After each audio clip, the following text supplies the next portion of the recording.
Hi, and welcome to Watchmen on the Pod. Today we're going to continue our reading in Heroes of the Bible, a devotional by Joshua Cooley. It's 90 days, and we're just plugging away day by day. Hi, and welcome to day 17. Let's refresh with battle plan from day 16. Ask your parents to help you set up a tithing plan for church. Tithing means giving a portion of your money back to God. It's a great way to love God, not worldly treasure.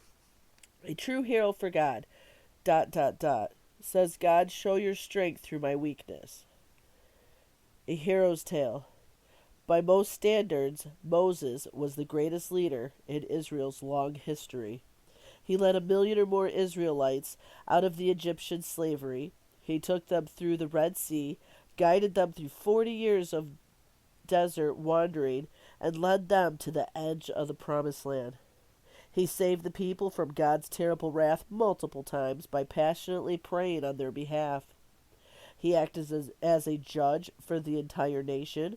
He stood in God's presence, received the 10 Commandments, and presented God's laws to the people. But to hear Moses tell it, he was a big old loser. When God called Moses to free Israel from Pharaoh, see Exodus 3, Moses didn't exactly jump at the chance. Actually, Israel's future hero came up with every excuse he could not to go. Who am I? Exodus 3:11. Moses' first excuse was that he was a nobody and that no one would listen to him, certainly not a powerful king like Pharaoh. I'm not very good with words. Exodus 4:10. Moses then claimed that he wasn't a good public speaker. Lord, please send anyone else. Exodus 4:13. Moses' last excuse was just a flat-out appeal to God not to send him.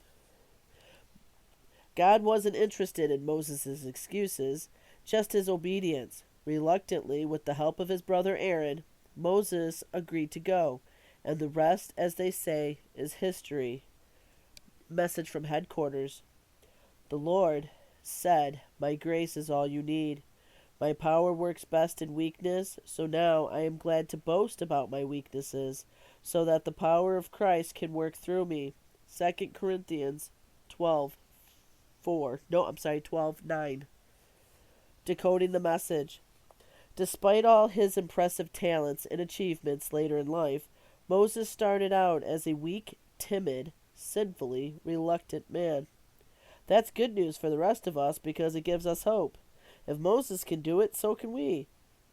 You see, when God searches for people to serve him, he doesn't look for those who are already strong heroes. He often looks for the weak individuals whom he can make into heroes by his power. That way God gets all the credit, not us. This requires humility on our part. We have to be willing to say, God, I'm nothing without you. But please use me however you want to for your glory, not mine.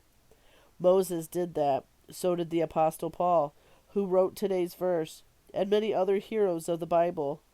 They all started off weak, needy sinners, but by God's power, they accomplished great deeds.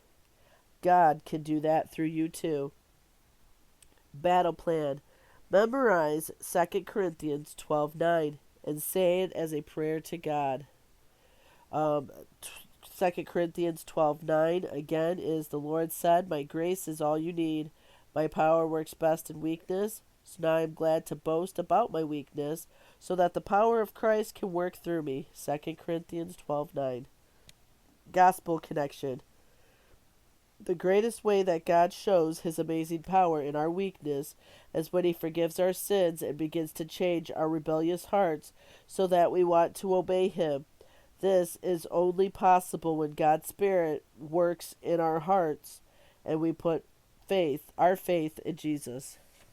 And that is day 17, so we will see you tomorrow.